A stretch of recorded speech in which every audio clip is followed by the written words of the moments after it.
Good morning, everyone. So today we're going to be presenting from Tetra Tech a presentation on PFAS and how it impacts all the planners that are attending today's session. All right, so currently our company's tagline is leading with science, and this is something that we want to broadcast and showcase our capabilities as a consulting firm, not just in the United States, but worldwide. And we feel that, especially with a topic like PFAS, that science is the only way to get down to the solution that will be the best for everyone involved. All right, so for today's agenda, we're going to first start off with a little bit of an introduction of all three of us, and then we're going to jump right into just a very brief overview of what are these PFAS compounds and why they're such a big topic right now in our sector. And then we're going to be presenting an actual county case that we're currently working with a client. Per their request, they would like to just keep it a little bit more confidential. Because it is a very sensitive topic for not just themselves, but with the Maryland Department of the Environment. And then lastly, we're going to give a little bit of a planning roadmap for the planners here so that you can kind of think about like would these strategies work with how you want to investigate your different projects. Excuse me. Do you want to go for introductions? Oh yeah, you can just go next slide. All right, so again, I'm Simon. I'm a project manager and environmental engineer with Tetra Tech. I've been with the company for about 2 years, but industry-wide in the consulting firm, I've been doing this for about 20 years. Lately, in the PFAS world, I've been just kind of stuck as the remediation engineer. So I'm trying to look at different types of remedies and technologies that will be helpful to, you can say, clean up the problem. Hi, I'm Josh Mullis. I'm a PG with Tetra Tech.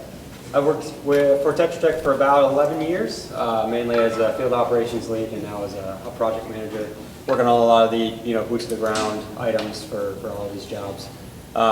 Deal with a lot of remediation of air, water, soil, anything you can really think of. PFAS is definitely an emerging contaminant, so it's a lot of work going on with PFAS right now.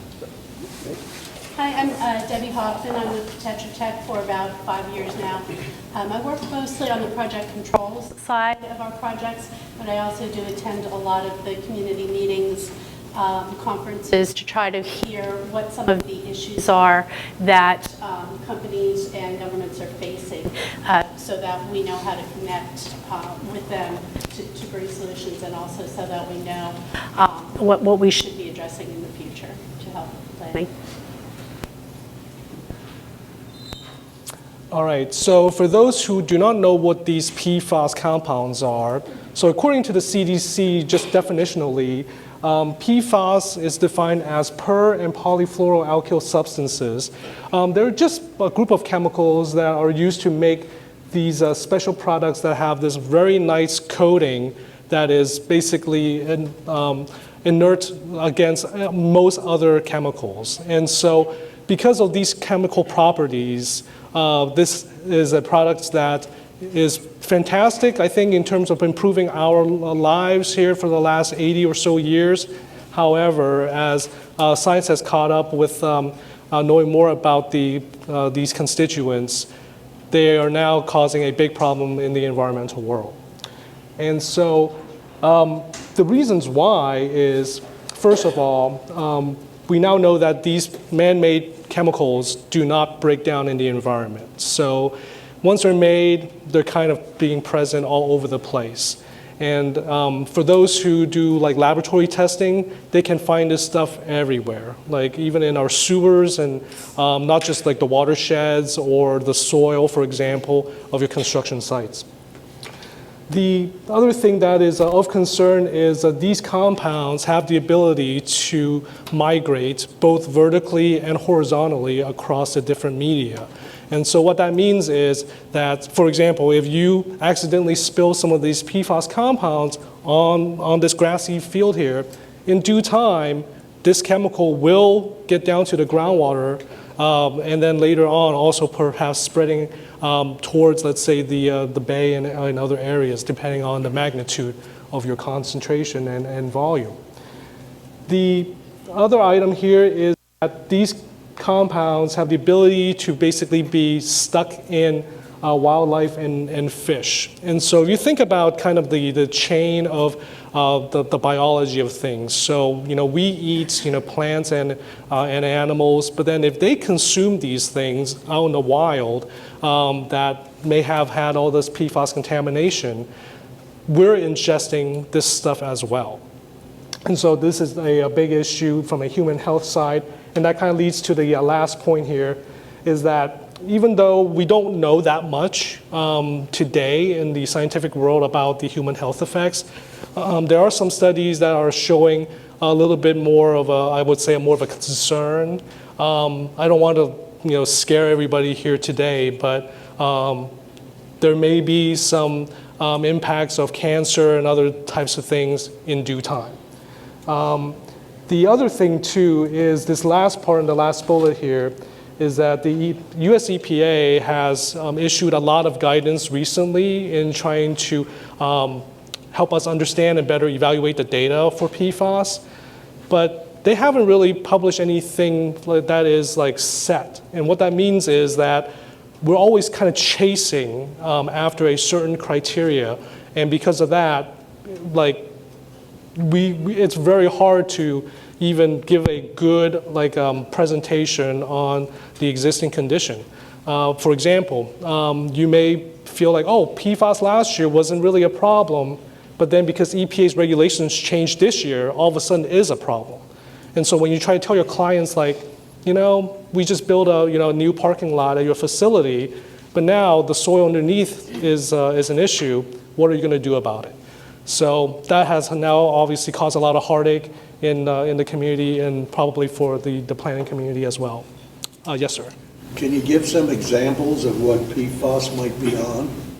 Oh, you mean the chemical product itself? Glide floss.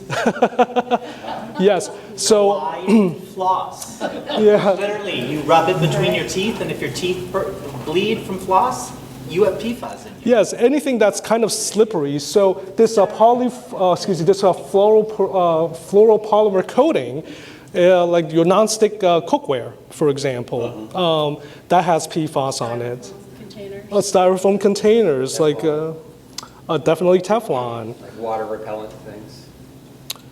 Yeah, like raincoats and things like that. Yes, sir. Isn't it on a lot of the coatings used in paper straws, paper cups? I believe some probably do as well, yes. And so at a community level for consumer products, there's a lot of examples, and then as you go through in the government, we see the firefighting foam that is used, at some of the military facilities, at your public training safety centers that we'll talk about, fire stations.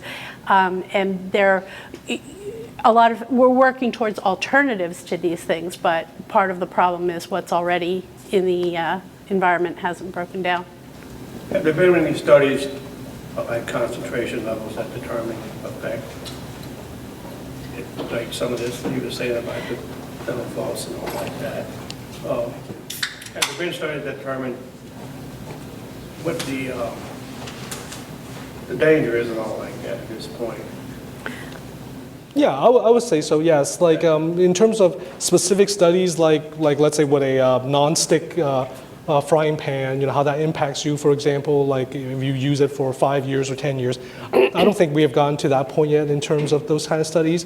But I think the type of studies that they've been doing now is more the exposure type studies. Is like, for example, if you're constantly working with these materials or touching them, some sort of contact, what is your likelihood of that possibly causing some sort of harm to your body?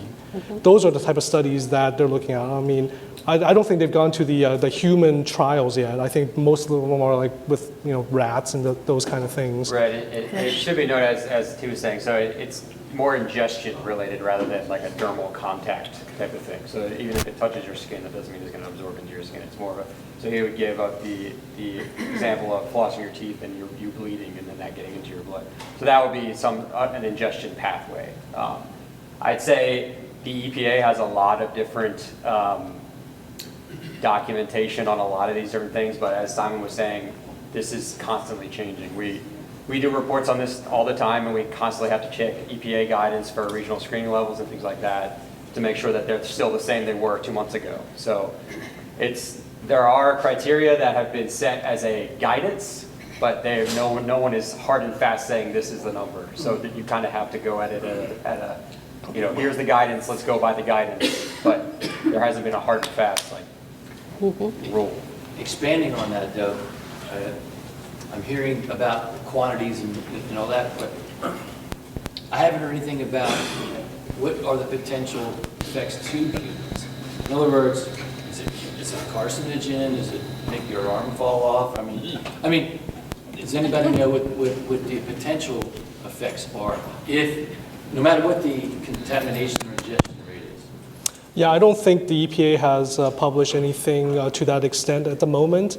Okay. It's not just the EPA that's doing this kind of research. We also have this group called ATSDR. They're more disease and health controls. They are also involved, and again, working in conjunction with EPA to do these studies. But yeah, in terms of what I recall seeing from those websites, nothing to that extent right now. Yeah, because again, just because it may harm a rat in 10 years, it may not have the same effects to a human. Sir, did you have a question earlier? She covered it. Okay. Yes. Somebody might have already asked this, I'm sorry, but are they still being used in manufacturing? Yes. Or? Now, the AFFF, the firefighting foam, that a lot of these PFAS, the worst PFAS problems are, they have not using those anymore. Those are not in use. But what Tetra Tech mainly does is a lot of the remediation of the sites that used this foam back in the 70s, 80s, that no one really knew was a problem until now, and we're going back and... So at the site of a fire or an explosion that occurred, or at disposal sites, or at manufacturing sites, what types of sites? Yes, all of that. Yes, yes. okay. Everywhere, a lot of different areas. Training facilities, airports, to put out fires at airports, basically any type of facility that would have had any kind of a firefighting mission. A lot of them use that foam. Oh, boy. Yes, sir. In reference to the AFFF, you guys said you're going to different contaminated facilities and cleaning? Yeah. And trying to do mitigation? Mm-hmm. Where is, or are you familiar with, or is Randall Cliff Naval Research Lab in Calvert County associated with that? Because that's where we have a huge amount of the influx going into the bay from groundwater. They have the fire training facilities there for the aircraft. I'm not sure. Yeah. Retardant. There's warnings out from the state of Maryland and EPA on eating the crabs and the fish right around the Chesapeake Beach area, specifically because of the AFFF and PFAS. Yeah, I don't know about that particular facility, but what I do know, I've just heard in the past week or so, there's a Maryland Military Installation Council. And so all of the military installations in Maryland, and this is through the Department of Commerce, that they kind of get together to talk about their installation needs.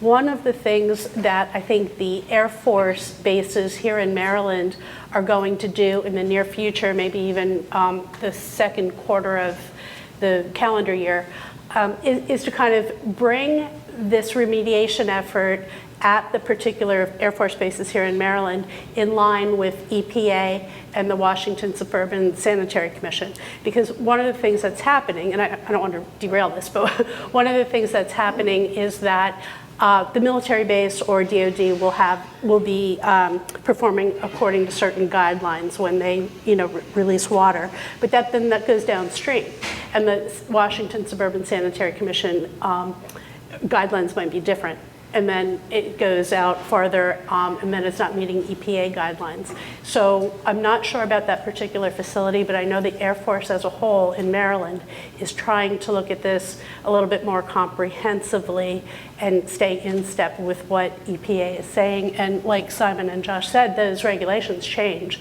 very, very quickly.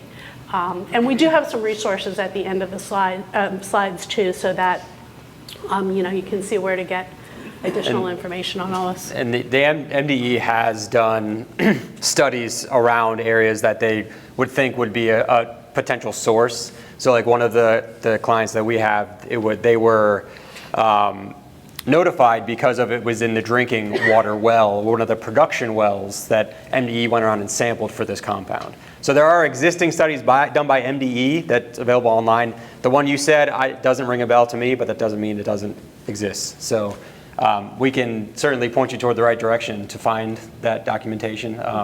But I would imagine if it's in there, I would imagine that's the case. Yes. I apologize if you already said this, but did this come to light as a possible concern simply because it's a product that doesn't break down? Is that why? Or how did it come to the attention of EPA? I believe it actually came about because the original manufacturers of this material, DuPont, were apparently hiding some of these studies because they actually knew like some of these ill effects of this PFAS compound, but then they just didn't share it with EPA. Somehow it got discovered in like the 1980s or something like that, and then there was like a massive litigation back and forth kind of deal. I'm trying to think of the movie they made, but it has Mark Ruffalo in it. It's like Dark Waters or Heavy Waters or something like that. Yeah, but there is a movie. So it is about DuPont where basically they had a lot of employees that were getting sick, and they were covering it up. So like their female employees would get pregnant and their babies would have abnormalities that may not be exactly from PFAS, but that movie, if you want like an aerial view of all this, that's a good movie to see. I'll try to think of the movie as we're talking, but it has Mark Ruffalo in it. This is the past 5 years it came out. Yes. Did I understand you correctly, does MPCA follow EPA at all, or are they completely separated and not really working together? That's a good question. I'm just trying to figure out. Yep. Yeah. Because a lot of times when we're looking at planning commission reviews, sometimes we have items that are coming out from MD, but nothing from EPA necessarily. So I'm just wondering, are they following the same guidelines, or how are they? Yeah, I guess I'll go first. I would say yes, based on my experience, they do follow more or less the federal guidelines on these items. PFAS, because it is such an evolving science right now, that they're just kind of at the beginning right now. They are not as far along as EPA, but I think they're defaulting to a lot of the issues and concerns and possibly strategies for mitigation that EPA have more or less published. I would say there are only a few things that MD has their own special criteria for, but at least for PFAS right now, that's probably what I would say. Much of the MDE documents reference EPA documents when they're talking about screening levels and things like that. So they are working in concert or referencing each other in this respect. It is 2019, Dark Waters. Dark Waters, there we go. Thank you. Got it. There you go. Less than 5 years, there you go. Dark Waters. I had it. I still got it. We'll come back after the reception tonight and we'll just screen it. Yeah. Can we do that? Can we do that? So I work in this field all the time, and that movie was extremely interesting to me. So these questions, I think it'll be interesting to you also, just to give you an overview of what's going on. All right, yep. So now we're going to have Josh present our case study and our project. Sure, thanks. So this is one of the clients that we had. It's a county client that has a public service training center. They do different firefighting activities there. They train their firefighters, and I think different groups come in and train at this facility. So this facility contained firefighting foams, and they use firefighting foams that may contain PFAS. The word may there is they did, not may. They like to say may, but it did contain PFAS. So the MDE asked, so as I mentioned before, there's a drinking water well just off site of this site. and MDE came and sampled the well. It had detections of PFAS in it, so that spurred on, hey, where did this come from? Oh, there's a fire training center right up gradient of this. It must come from there. So MDE directed this this county area to do some more investigation on where it came from and what their levels are and things like that. That in turn led us to be one of the subcontractors for this work.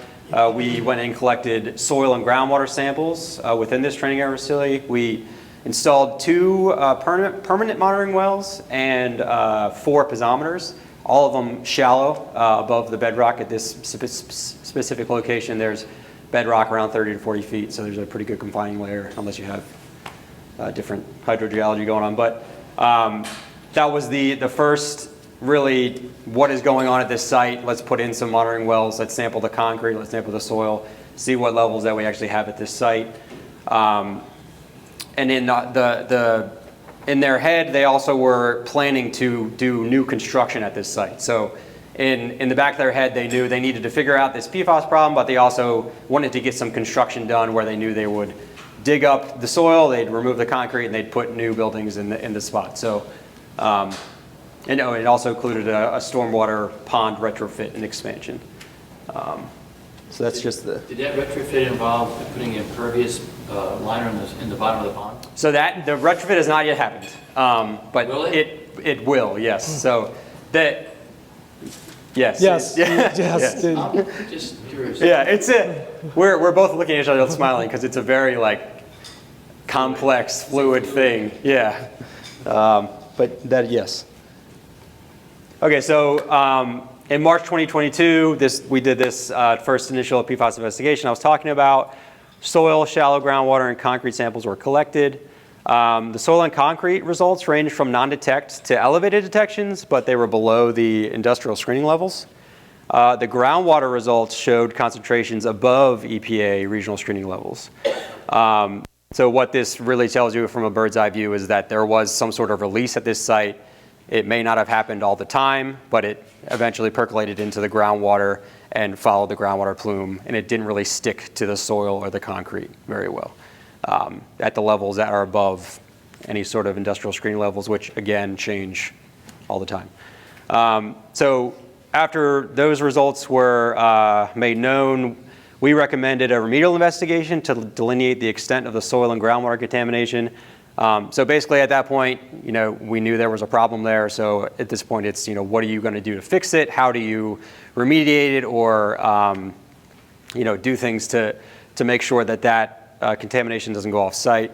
I will note when the contaminated PFAS sample was collected from the drinking water well, that well was shut off from anybody using it again. So since then, there's been some different measures to bring that well back online using different remediation measures to make sure the PFAS was not in the drinking water.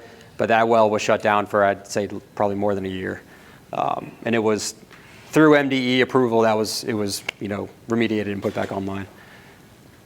PFA wouldn't dissipate once it's found in a groundwater situation. No. It's there permanently forever. Yep.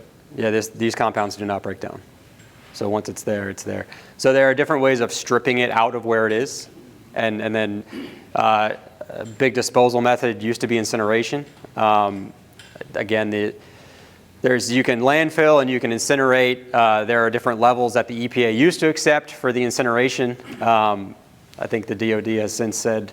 So 50 years from now, it'd be the same level of contaminant it is now in a groundwater system. If it's not touched, yes. Okay. Yep. Can a well be pumped until it dilutes it to the point where it's non-detectable? You can. We had an issue in Aberdeen with THC in one water, and they pumped and pumped and pumped and just blew it up in the air and let it. Eventually, the wells became usable again. Yeah. So, yes. So there's different things that you can do to remediate. So I'd say for PFAS, you'd want to do some sort of addition to, stripping it, like running it through carbon cells, or different injections that you can do to make that PFAS get bonded to something else rather than have it in the water itself. So there are a lot of different emerging technologies to make that happen. I'll say a lot of those are still in the works. Tetra Tech is doing a lot of work to do that. I don't know if there's anything else you can think of that other than carbon and? Yeah, like right now, basically running that quote-unquote contaminated groundwater through like a carbon system. So the carbon that Josh is talking about is basically a GAC unit, or a granular activated carbon. So if you have a Brita water filter, like the little pellets that's inside one of those little vessels, that's what's I would say widely used today as being a very effective thing to strip out this PFAS, or we call it adsorption. That PFAS is getting pulled away from the groundwater and getting stuck into the carbon pellets here. Not to again like talk too much more about this here because it is getting a little complex, but then you're like, okay, then so all this PFAS is now stuck to these carbon pellets. How are you going to get rid of the carbon pellets now? And so Josh mentioned, you may need to incinerate that, but depending on if you're dealing with federal projects or county projects or maybe even city levels, different jurisdictions have different rules on if incineration is appropriate. And then especially dealing with PFAS chemicals. And then the other part would be landfilling. It's like a lot of the landfills have also caught up in terms of their regulations with PFAS. So you can't just take them to your favorite landfill place and dispose of this stuff anymore. Because right now you're basically just moving PFAS from one location to another as opposed to trying to destroy them or remediate them or turn them into some other more inert or less, let's say, impactful elements. So, yes? You reloaded incineration. Does that not affect air quality, or how does that work? Yeah, so I think that's one of the main reasons why EPA and DOD are taking a second look at incineration, because of the effects that are really unknown into incinerating it, having it go up into the air. I know there have been permitted, reasons for what they're doing, why they're doing, but I think it's such an emerging contaminant, it's such an evolving thing that it's, one study comes out and it's like, oh, maybe we shouldn't be doing this at all anymore, and then people kind of change their path. So, yeah, I would say that, like from again more of a chemistry viewpoint. So like normal gaseous type things that EPA is concerned about for air pollution or air quality. Well, if you remember from the first slide that we presented, that these are fluoro polymers, so that means that they have fluorines in them. Well, fluorine gas into the atmosphere is very bad for the earth, and so that's why incineration doesn't seem to be a really good thing to do unless you're somehow trapping that air and again doing something to that. So, yes, sir. I have a question. I live on a private well and septic system. Do I have to be concerned about PFAS, and should I have my well tested privately? If I'm your consultant, I would say, I would actually ask two questions first. Number one is, how deep is your well? And then number two is, how long have you been using it? It's been in production since 1976. I don't know how deep it is, but I suspect it's 150 to 200 feet deep. Okay. So going back to the MDE report that I referenced earlier, so that also included private drinking water wells. So I would encourage anybody who's curious about private water wells, look at the MDE website. They have published studies about this. So my brother lives near one of the military installations that is called out in this report. So I looked it up and said they did additional studies for areas that were of concern. So things have happened for this. It's different for every single area, but there is publications from MDE and the EPA about, I think there's even a map that shows the hot spots of where this was used and things like that. So I would encourage you to look at that online, and I can send that to you if you. Yes, sir. You had mentioned that you put in some monitoring wells and pedometers to take a look at it. That data obviously is for this case study, but did you have to turn in that data over to MDE or your local well and septic authority? Just building on his question there, because citizens would be calling the office and saying, hey, I'm near a place. What information do you have? Is that public, I guess, is the question there, and who do we direct them to get that information? Do you have any thoughts on that? Yeah, so the work we did was for the county. I believe that it is public knowledge, and they were working in concert with MDE. Would that change if your client wasn't the county? Would you have had to share that piezometer data with the local regulatory body or MDE? Definitely the regulatory bodies, yes. Yeah, well, I would say if your client's more private, it's probably, their decision and they want to share that information. So I wasn't sure if that was maybe a condition of the well permit or anything else for the monitoring well. yeah, so this is where like the whole regulatory aspect of MDE and your own, let's say, like good nature conscience comes into play, because MDE right now has not really said a whole lot about PFAS. So if you are kind of playing this politically, I would say you probably can wait until MDE actually issues some more like hardline guidance or information on what to do. But at least for us, from the county's perspective, and you'll see it in one of the later slides, the county is actually being extremely proactive with their approach, which is not what a lot of places would do. But they just want to be sure, like, hey, if MDE is going to start asking questions, let's say next year or thereafter, they're ready. They will have all of the data that we've collected, and we can tell them exactly this is why we did these things, and that we were following the science and the regulatory, I guess, criteria at that time.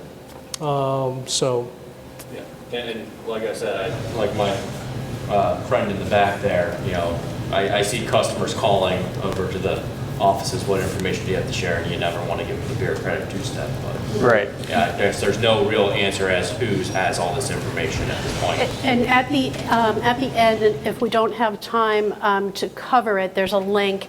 I did take a look around to see which types of citizen advisory committees or commissions might have a good model for consolidating all of that information. And Michigan has a very robust program for both working with the commission and informing people. So it's a one-stop kind of shop for that information. So that model's in these slides too. So you'll see that. Yes. Speaking of the slides, will we have access to the slides? Yes, they said we they're already gonna- have access. They're going to post them on the website, but you can take any of our business cards or leave your business card, and we can email them out if you want them sooner. I'll Yeah. just get it from the link. Thank you. Okay. Yeah, and to your, I guess, gentleman earlier, if you want to get your water tested for PFAS, it's roughly $500 for the sample. I'm sorry. What agent did you use to detect PFAs? I'm sorry? What agents did you use to detect PFAs? What agents? How do you detect it? How do you determine if you have PFA? Well, I don't know the specific laboratory. You'd have to send it to a lab to get it tested. Yeah. Yeah, it's it's called an EPA method 1633. I believe it's mass spec, I think. But samples for about 40 compounds of perfluoroalkyl substances. Do you believe that the labs that we use locally that test water wells for fecal coliform and E. coli are equipped to test for PFAS? There are a lot of labs that have the certification to do these tests, so it would have to go back to what specific lab you're talking about, but there are various labs that we use in Maryland for our testing that are qualified to run these tests. Yeah, there's qualification to run the test, but then there's also the limitation from the instrumentation that they have at the laboratory. So one of the things that we're concerned about at Tetra Tech is if EPA is going to go lower and lower and lower with all these screening criteria or screening numbers that we have to compare our data to, the labs can't catch up because right now the technology hasn't gone to the point where they can detect, let's say, nanograms per liter or parts per billion or trillion or quadrillion, like concentrations. Those are so small of a number that no like I said, no equipment can handle right now. But unfortunately, the science or the math says that's where the impacts may be coming from. And so then again, you had to kind of weigh like, what can we really do? Or how can you even talk about your data in a way that makes sense to the community. So it's 11:45 now. We've been given a hard stop at 11:55. So let's. But yes, great questions, let's move on, actually. but I'd love to come back to it because it's great discussion. So Right. it's going to transition a little more into the planning aspect. So, Right. so based on the information that we gleaned from the first investigation, the county basically had the knowledge to, hey, we need to make sure that we have the answers for what's in the soil, what's in the groundwater before we dig and replace all these things here and try to get it off site, so that we can be sure that if EPA, MDE would ever come asking, hey, you have a PFAS problem, where'd all your soil go? They'd be able to know, hey, we characterized this, it went to this specific place, or we didn't move it from the site, or X, Y, and Z. So Tetra Tech then came in and we did a pre-characterization study of the whole site of where they were going to do construction. So any of the concrete they were going to remove from the site, we made sure we sampled that area to make sure we could characterize it, to know what was in it, and if it could go off site, if it needs to be put somewhere else, or anything like that. Same thing with the soil. We did different soil sampling around the pond retrofit to where they'd have a certain cut to make sure that, hey, if you're going to cut 5 feet here, you need to make sure you know what that 5 feet is, because if you can't reuse it at this site, it needs to go off site, and you need to be able to know what it is. And you don't want to have to figure that out while you're doing the construction job, right? You want to know before, so that you don't have extensive delays. Because one of the things that we haven't mentioned is the PFAS labs right now are so backed up that they're giving you a 30-day turnaround time for samples. So if you're out in the site and you collect a sample and you're hoping to have a result within a couple of days, you have to wait more than a month to get these results back because of all of the different labs and all the different things that are being done in this area. The labs are so backed up they can't keep up. So that should tell you the extent of all the different areas that are trying to characterize this problem, and the labs are getting more work than they can handle at this point. So so we did that this September, actually, last month, was the pre-construction characterization field work, and that was again to, I'll show the map here. I can probably just go to it. So this is a map of the training center we're talking about. So there are different soil borings, so that one of the areas that they're going to dig up, they're going to remove this concrete pad here. So we made sure we had different areas here where we sampled the concrete itself and the soil underneath the concrete. This is where the pond is going to be retrofitted. It's going to be extended out this way. There are different levels of cut in each one of these areas, so we made sure we had different borings around there. This is a drainage pipe here that they're going to install, so we did borings along there to make sure that whatever soil they removed from there, they knew what it was before actually doing the work. And then there were different parking lot additions. So the other aspect of this job in particular, they're going to remove the concrete and put a new building there. So if they know they have a PFAS problem and they don't do anything about it and they put a new building there, and then later a regulatory authority comes and says, hey, you have to remove that soil, they're going to have to demolish the building and do everything over again, right? So you don't want that to happen. So what we're trying to do is make sure they have the answers and they can explain what they've done so that they don't have to spend millions of dollars to do it all over again. So that's the main big picture behind all of this, is figure out what you have. If you know you have a problem, figure out what you have there, try to deal with it the best that you can to make sure that, one, you're protecting the environment the way you should, and two, you're not going to spend millions of dollars more than you need to. So that's the current? Yeah, so this is the current layout. The actual construction work has not been done yet. We just did pre-characterization work last month. So once that information comes in, we'll be able to, give guidance on what should be done and how and things of that nature. So this is what the plan is going to look like. So here's the new pond up here. There's a new parking lot here. They're going to pave this. This is gravel. Yeah, they're going to basically make a new road to connect both sections of their facility. It's going to be a whole new burn building up in this area. So this whole area is being cut. So the one thing that isn't shown on an aerial is the site basically goes from like this all the way down to here. I'll go back to this other slide. So that production well that I was talking about is up in the corner up here, right off their property. So there's a road up here. There's a little treatment building here, and the production well is here, and the center is here, and everything flows like this. So it's pretty pretty logical to understand why they thought it was coming from this area. So. All right. Yeah, and then I guess just kind of to wrap up, our presentation to this whole planning group that we have here.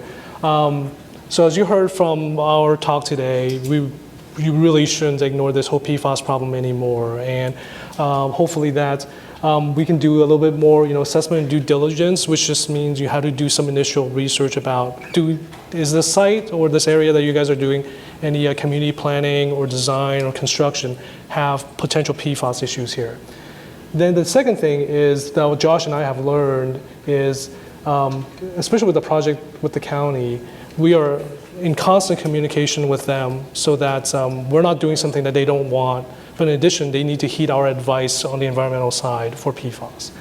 The collaboration portion is we're also working with like 2 other contractors, one doing the building construction or demolition, and one with the pond retrofit as well. So the county is juggling like 3 or 4 big contractors here, environmental, civil, building construction, and we all need to be on the same page, because if not, like Josh said, the big parts of it will need to be redone. The next thing would be like being forward thinking. Again, because the state regulations haven't really caught up to the federal yet, even though they're kind of leaning on that, but they will eventually, because I think a lot of it is going to be predicated upon likely this December when EPA is going to issue like official numbers for groundwater screening for PFAS. And then when they do, I think that's going to like impact every state and their PFAS regulations. And then lastly, we already kind of covered this here, is if you do have a significant problem here that you can't just leave it in place, for example, then we have to like think of like remediation treatments. The county here is kind of half and half on that right now, but if we do need to go into this route with this county, it's probably going to be at least 3 or 4 years away. Okay. And I can run through. Yep, and then we have again like a couple of links for you to kind of get a little more information. Okay. So this I'll just run through very quickly, because the Michigan Citizens Advisory Group is part of the PFAS action response team that was chartered by the Michigan governor. And if you go to this site, it was on the resources slide before, and it'll be at the end of this presentation as well.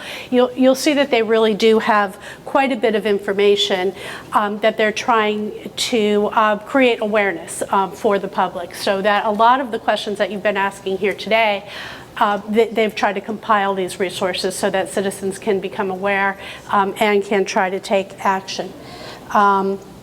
So this is their mission, to engage and empower citizens.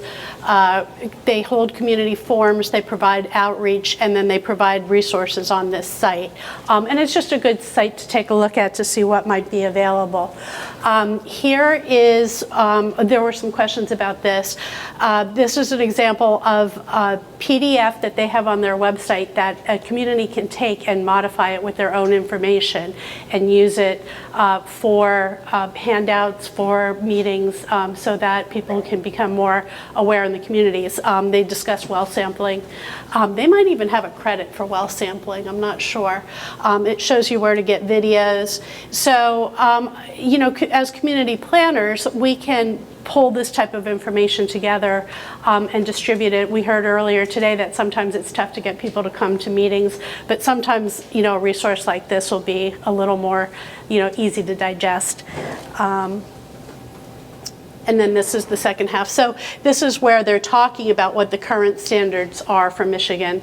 And it's customizable, so it can change as the standards change. And try to break it down so that it's more digestible if you don't have a very scientific background, but you can understand. And then here are the organizations that they can reach out to get more information. So I thought this was a really good framework to maybe compile all of the resources. And there was something in there about well sampling and what Michigan does to assist their citizens if they feel they need their wells sampled. Could we assume that all of our county health departments can even spell PFAS? That would be enough. So the county with which we're working right now, I listened in on the commissioners' meeting when they first started talking about this very contained, I don't want to say small problem, but contained problem of needing the well sampled. And that's how we became involved with them. And the commissioners at that point realized, you know, they don't know what they don't know, and it could be the tip of the iceberg. So I would think in education and awareness, I think that's where we are right now, you know, as Josh and Simon have pointed out, that we're really kind of in the awareness phase of tying the federal government communities together. So, no. I would say the more information that can be provided, the better. Because a lot of our site plans, when they come in, they've already been reviewed by schools, life safety, traffic, health department. Right. And if we question that, I guess you're saying they may not have an intelligent answer to this question yet. Right. Would you agree with that? I would say some. I have other projects in other states, like in New Jersey, and their health department is pretty up on the regulations. So it kind of comes and goes. And you know, Michigan is one of the first states that actually jumped on this whole PFAS stuff, along with like Minnesota, and then now it just kind of branched out more like nationally with EPA. So. Yes. Yes. So, you know, this testing soil and water for PFAS chemicals is sort of a new thing. How is that being integrated into the, you know, process of determining whether a site is contaminated or safe for rebuilding or what remediation is needed? How is that being integrated into like the wider? Sure. Yeah. So basically what Josh and I are trying to, I guess one of our underlying messages is to say that if you have kind of ignored PFAS during all of your site planning and that kind of stuff in the past, this is probably not something that you want to continue doing anymore. That you really should do a little bit more research and ask your clients and ask, you know, your city or county, do they know if they have any PFAS releases in the past? Right. And that's what you want to drive home is what's the historical use of the site? What has been done at the site? Is there even a potential for these compounds to even have been used? That's where you need to start. So if you do that and you say, yes, that has been used here, then after that you can go, okay, we may have a problem here. What do we need to do historically to figure out what did happen here? Because a lot of the sites that you're building may have never even seen any sort of release of any PFAS, firefighting foam, anything like that. So a lot of it goes back to the historical use of the specific site itself. Yeah, and then the regulators themselves, either MDE, Maryland Department of the Environment, or even EPA, they love asking the question about, or they like to not just ask the question, but force you as a consultant to demonstrate source reduction. So if you know that your source is PFAS, like even though let's say you know that the groundwater has PFAS and things like that, that's nice and all, but where did it really come from? Like as Josh mentioned in our project, they did fire training activities, and so they sprayed a bunch of this foam that has PFAS in it, and so that's where the source origination is. And so that's where you really need to look at okay, if we're gonna do something, we need to stop it there. But since it's been 30 some years since, all that stuff is gone. So now you have to kind of see where it has gone and where can we stop it. Well, ladies and gentlemen, we need to let you get to your next session. If you have additional questions, please come up and let us know. And please take our business cards if you have any more questions.